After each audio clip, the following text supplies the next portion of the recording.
అనంతదారులు జనదారులయ్యాయి. అనంతపల్లెలు రాజన్న కూతురుకు ఘన స్వాగతం పలుకుతున్నాయి. అనంత మనసులు అంతులేని ఆనందంతో కేరింతలు కొడుతున్నాయి.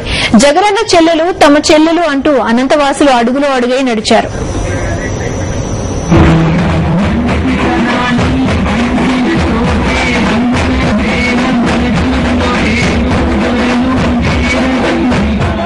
దారులు చాలలేదు, మనసులో చెప్పలేని ప్రేమ, ఆకాశమంత అభిమానం, కల్మషం లేని హృదయాలు.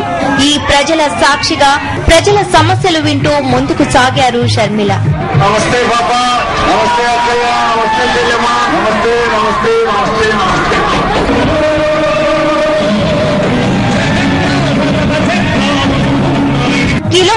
కిలోమీటర్లు జనం, అభిమానం ఉప్పొంగితే ఎలా ఉంటుందో అనంత పల్లెలకు వెళ్లి చూడాలంటున్నారు వైఎస్ఆర్ కాంగ్రెస్ నేతలు.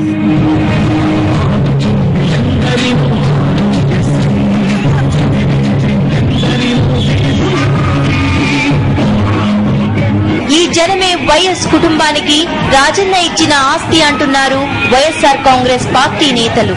షర్మిల కంటే ముందే కూడా కాంగ్రెస్ టీడీపీల కుమ్ముక్కు రాజకీయాలను ఆమెకు వివరించేందుకు ప్రజలు ముందుకు వస్తున్న వాతావరణం కనిపిస్తుంది. పూర్తిగా పల్లెల గుండా జరుగుతున్న మరో ప్రజా ప్రస్థానానికి పెద్ద ఎత్తున మద్దతు లభిస్తున్న దృశ్యాలను చూస్తున్నాం. షర్మిల వెంట అడుగులో అడుగు వేసేందుకు ఆమె మద్దతు తెలిపేందుకు చిన్న పెద్ద కూడా పల్లెలన్నీ కూడా కదం తొక్కుతూ నడుస్తున్నటువంటి దృశ్యాలను ఇక్కడ మనం చూస్తున్నాం. ప్రేమ, ఈ అభిమానం డబ్బులతో కొంటే వస్తుందా? రానే రాదు. మనసులో అభిమానం ఉంటేనే వస్తుంది.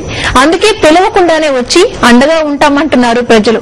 బాధపడొద్దని, సమయం వచ్చినప్పుడు వైఎస్ కుటుంబానికి ద్రోహం చేసిన వాళ్లకు బుద్ధి చెప్తామంటూ షర్మిల అడుగులో అడుగవుతున్నారు.